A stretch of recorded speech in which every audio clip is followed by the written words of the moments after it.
다 옛날 이야기죠, 그죠? 다 옛날 이야기고 그 마음이 지금까지 영원해야 되는데 지금 아브라함이 이삭을 번제물로 드릴 때 하나님이 아브라함아 네가 내 마음을 빼앗았다 그렇게 표현을 하고 있어요. 창세기 22장 12절을 한번 볼까요? 창세기 22장 12절 다 같이 시작. 사자가 이르시되 그 아이에게 내 손을 대지 말라 그에게 아무 일도 하지 말라 내가 내 아들 내 독자까지도 내게 아끼지 아니하였으니 내가 이제야 내가 하나님을 경외하는 줄을 아노라. 지금 완전히 아브라함에게 하나님이 기뻐가지고 네가 이제야 진짜 나를 사랑하는 줄 내가 알았다.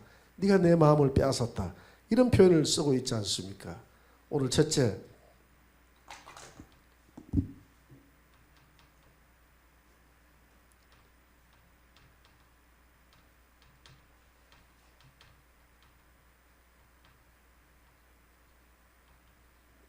예수님의 마음을 빼앗았다라는 표현으로 한번 표현을 해봤습니다. 무엇이 솔로몬의 마음을 빼앗았느냐? 아가서 4장 9절 한번 봅니다. 4장 9절 한번 다시 한번 더 떼어보세요. 4장 9절에 보니까 내 누이 내 신부야 내가 내 마음을 빼앗았구나. 내 눈으로 한번 보는 것과 그 눈 때문에 눈.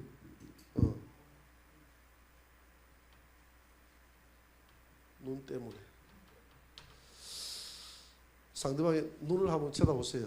눈을 쳐다보면 정말 내 마음을 빼앗는 눈인지 개슴처리한 눈인지 잠 오는 눈인지 아니면 정말 내 마음을 빼앗는 초롱초롱한 눈인지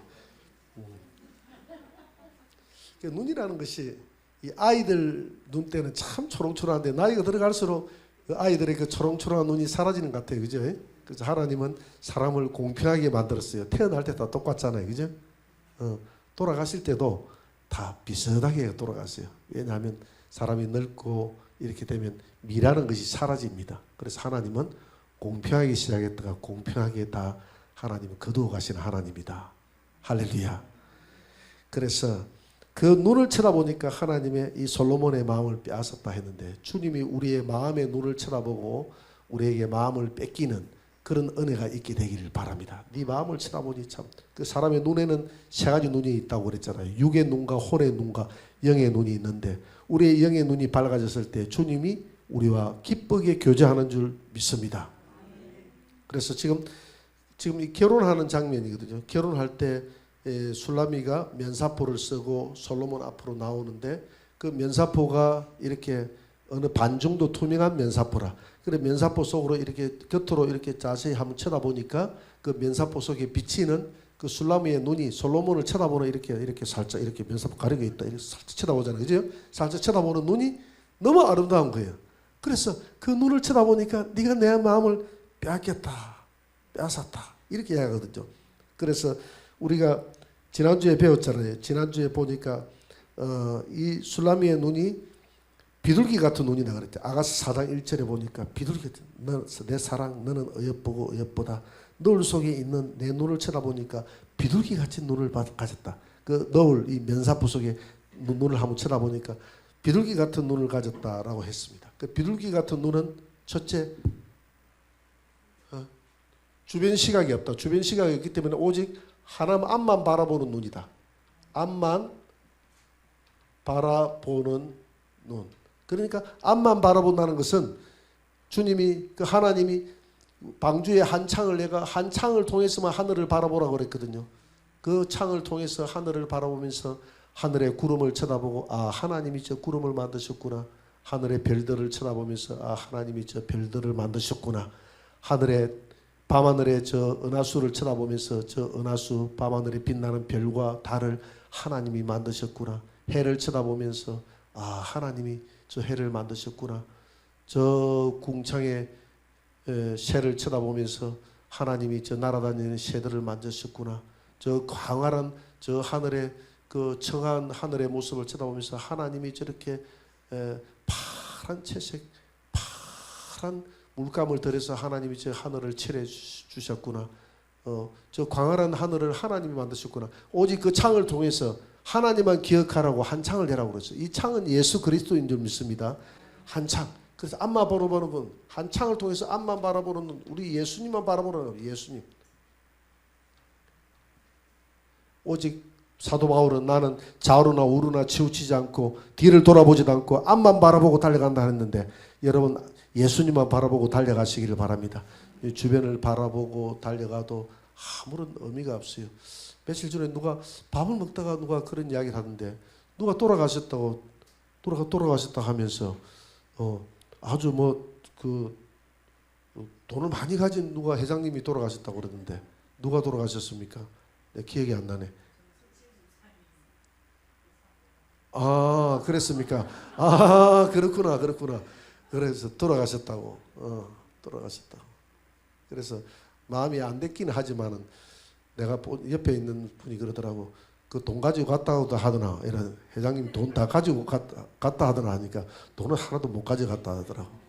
그러니까 우리가 이 땅에서 잠깐이야, 잠깐. 우리가 재물도 우리가 호주머니에 넣어 있는, 통장 속에 넣어 있는 재물이 내 것이다라는 그게 든든함이 몇 년 가겠어요? 단단합니다. 우리가 바라볼 것은, 영원한 것은 아무것도 못 가져갑니다. 태어날 때 빈손으로 왔다가, 그래서 사도 바울이 뭐라고 이야기했습니까? 빈손으로 왔다가 빈손으로 가는 인생이니까 먹을 것이 있고 입을 것이 있으면 무슨 쪽 해라? 만족해라.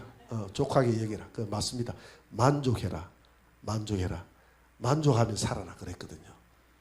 그런데 사람이 또 살아가다 보면 욕심이 그게 아니잖아요. 그게 또 만족이 안 되잖아요.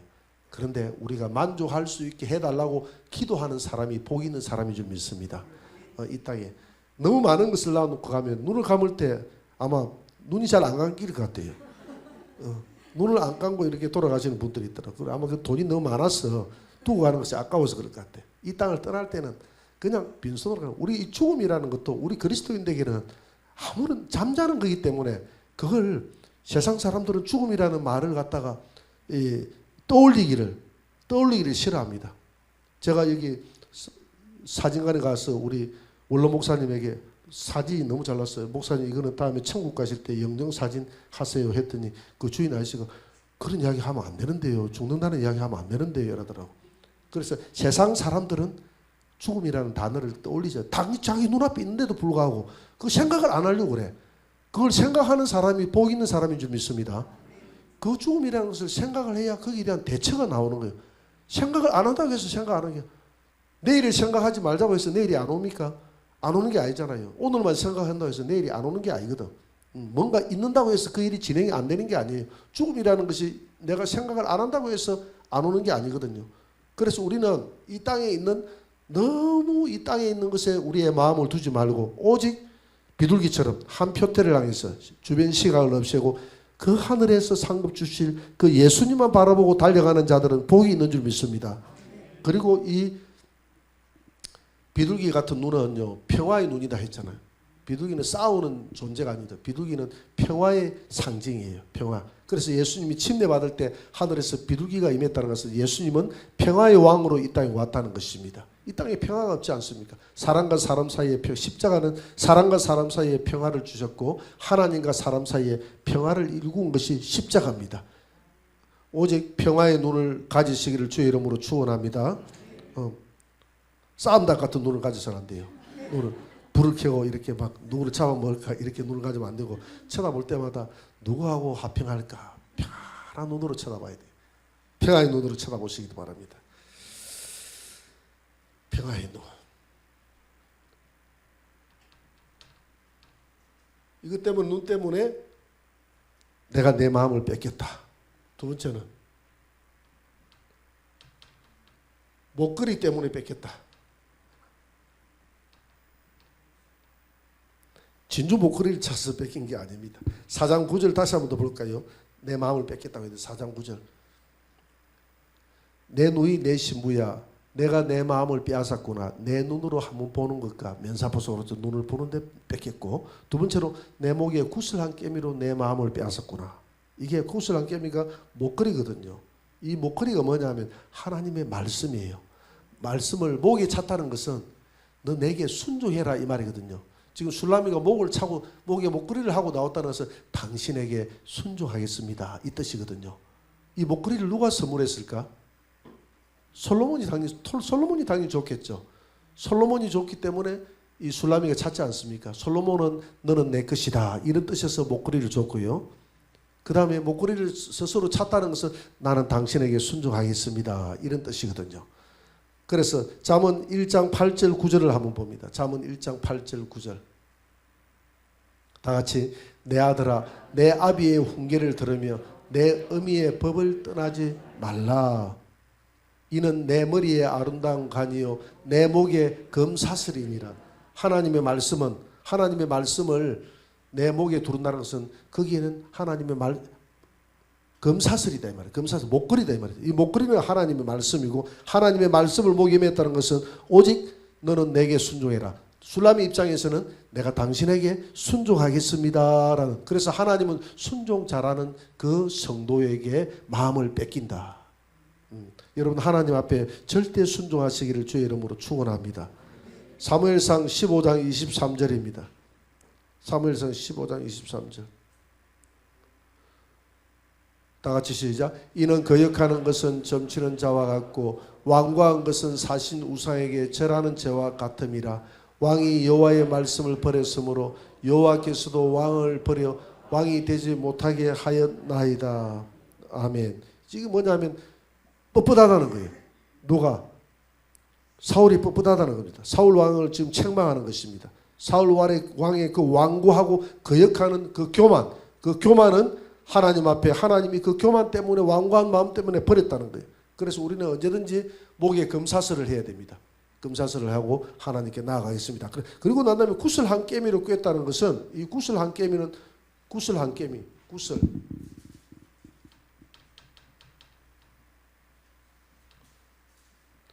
교회 공동체를 말합니다.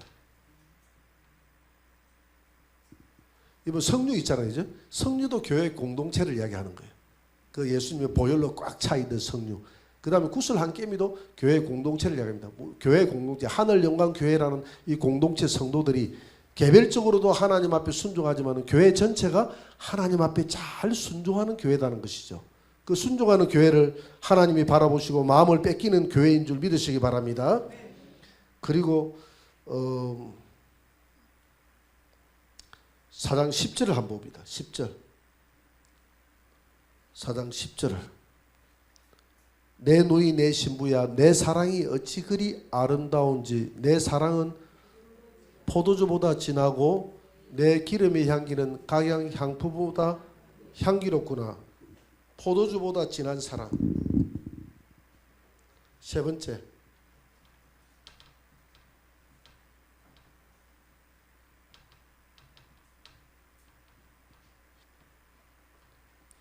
여러분 포도주는 기쁨을 나타내는, 잔치석상에서 영을 돋워주는데 기쁨을 주는 것이 포도주입니다. 그런데 그 술라미와의 사랑이 술라미만 생각하면 포도주가 주는 그 기쁨과 영보다도 술라미를 생각하면 더 기쁜 거예요. 더 즐거운 거예요. 우리 주님이 우리를 바라보실 때 야, 너를 쳐다보면 내 스트레스가 다 사라진다. 우리 주님은 스트레스 없는 분이지만 너를 쳐다보면 너무 기쁘다. 하나님이 모세를 쳐다볼 때 그랬잖아요. 이스라엘 백성들을 쳐다보면 한숨이 나왔습니다. 근심이 나왔어요. 근데 모세를 쳐다보니까 하나님이 기쁜 겁니다. 그래서 하나님이 얼마나 기뻤느냐 하면 이 백성들을 다 없애버리고 너를 통해서 민족을 다시 이루겠다라고 이야기했거든요. 그래서 우리는 하나님 보시기에 그렇게 여러분 기도합시다. 하나님 나를 바라볼 때 포도주보다 더 진한 기쁨이 주님의 마음속에 솟아날 수 있는 그런 성도가 되게 하여 주옵소서. 그렇게 기도하시기 바랍니다. 그럼 우리가 기도할 때는 참 하나님 앞에 주여 내가 포도주보다 더 진한 기쁨이 주님이 나를 쳐다볼 때마다 있지요? 이런 기도 해본 적이 있습니까? 주님 나를 쳐다볼 때 너무 기쁘지요? 이런 기도하기가 좀 쑥스럽잖아요. 부끄럽잖아요. 그래 부끄러워도 그렇게 하세요. 부끄러워도 그렇게 주님을 곤란하게 만드세요. 주님 이 세상에서 가장 나를 사랑하죠. 그래 내가 너를 사랑한다. 주님 나를 쳐다볼 때마다 포도주보다 더 진한 사랑이죠. 그렇단다라고 이야기하지 그렇지 않단다라고 주님 이야기하지 않거든요. 그렇게 함으로써 주님과의 우리의 사랑을 더 결속시켜 나가기를 주의 이름으로 축원합니다. 그 다음에 무엇을 말하고 있습니까? 기름의 향기. 향기로운 기름의 향기. 내 기름의 향기는 각양 향품보다 향기롭구나. 지금 술람이가 머리에 기름을 발랐는데 시집 온다고 기름 발랐는데 오늘 보아스에게 루스에 기름을 발랐다고 그랬잖아요. 기름을 발랐는데 이 기름이 왜 이래 이거 상했네. 이런 이야기 하지 않고 야 기름 향기롭다. 지금 주님이 그 기름 때문에 너무 향기롭다 그러잖아요. 이 기름이 주는 것은 뭐냐면 기름은 첫째 세상과 구별한다. 여러분 기름은 물과 섞이지 않잖아요. 물과 섞이지 않기 때문에 우리 성도들에게 성령의 기름이 임했다는 것은 너는 세상과 구별된 자라 이런 뜻입니다. 하나님이 구별되게 하나님이 이 백성들을 고센 땅으로 불렀다는 것은 애국과 구별시켰다는 것이거든. 하나님이 이 세상에 살면서도 우리 성도라는 것은 거룩한 무리를 이야기합니다. 우리가 무엇으로 거룩한 무리? 주님의 성령의 기름으로 인을 쳐서 하나님이 교회로 불러주신 것입니다. 그래서 그게 세상과 구별된 자가 성도거든요. 기름은 바로 성도는 기름으로 충만한 성도는 세상과 구별되어졌기 때문에 저와 여러분들을 바라볼 때 이렇게 술라미를 바라보는 것처럼 하나님이 기쁘다는 것입니다. 세상과 구별되기 때문에. 기름의 향기는 너무 그 향기 때문에 내가 향기에 취해 있다. 그 다음에 기름은 두 번째로 기름은 하나 되게 한다. 레위기 2장 1절에 보니까 소제를 드리잖아요. 하나님이 소제를 소제는 곡식으로 하나님 앞에 드리는 제사를 소제라 하거든요. 곡식을 그냥 드리는 게 아니라 빻아가지고 드립니다. 빻아가지고 그냥 곡식을 드리면 이 곡식이 펄펄 날리잖아요. 거기에다 뭘 넣습니까? 기름을 넣어가지고 곡식을 반죽을 합니다. 기름을 넣어 반죽을 하면 이 곡식들이 펄펄 날리던 곡식들이 하나가 돼요. 에베소 4장에 보니까 하나님께서 성령으로 우리를 하나 되게 하려고 통일되게 하려고 이 땅에 오신 줄 믿습니다. 그래서 교회는 한 말을 해야 돼요. 한 생각을 해야 돼요. 성령 안에서는 하나가 되는 것이 교회인 줄 믿습니다. 우리 교회에서 같은 뜻을 가지고 같은 생각을 가지고 같은 말을 하는 그런 성도가 되기를 주의 이름으로 축원합니다. 오늘 여기까지 합시다.